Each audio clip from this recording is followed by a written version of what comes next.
او غلط؟ من فوائد علم التوحيد معرفه العقائد الايمانيه معرفه صحيحه، صح ولا غلط؟ صح. برافو عليك. علم التوحيد ليس له سوى هذا الاسم، ملوش غير الاسم ده بس. غلط. دراسه علم التوحيد فرض لسه ما خدناش طبعا، ما خدناهوش. طب موضوع علم التوحيد ذات الله، ذات الرسل السمعيه جميع ما سبق. موضوع علم التوحيد ذات الله، بيتكلم في ذات الله ولا ذات الرسل ولا السمعيات ولا جميع ما سبق؟ جميع ما سبق طبعا.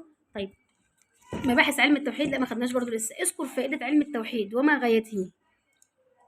هدفه ايه مس علم التوحيد؟ اقول له هنا فايده واحده، اقول له احنا خدناها هنا اهي: معرفة العقائد الإيمانية معرفة صحيحة، وإقامة الأدلة عليها من الكتاب والسنة والعقل، والقدرة على رد مين؟ شبهات المشككين في العقيدة الإيه؟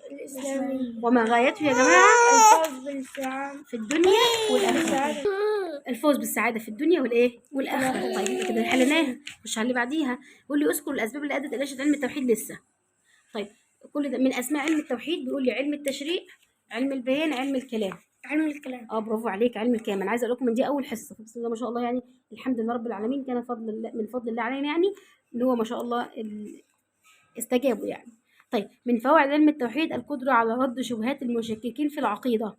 صح. صح، انك قادر ترد على الناس اللي بتشكك في الاسلام. طيب بس ما خدناهوش. موضوع علم التوحيد يشمل ذات الله تعالى، ذات الرسل، و الامور الايه؟ السمعيه التي شكله اتصرف، التي اخبرنا بها مين؟ النبي عليه السلام. حكم معرفه المعتقدات الدينيه لسه ما خدناهاش برضو، وكده نبقى حلنا بسهوله جدا جدا الدرس الاولاني. ان شاء الله استنونا في الجزء الثاني من الدرس الاولاني اللي هو ده. تنسوا اللايك والشير والاشتراك في القناه وفعلوا زر الجرس عشان يوصلكم كل جديد. السلام عليكم ورحمه الله وبركاته. خلاص.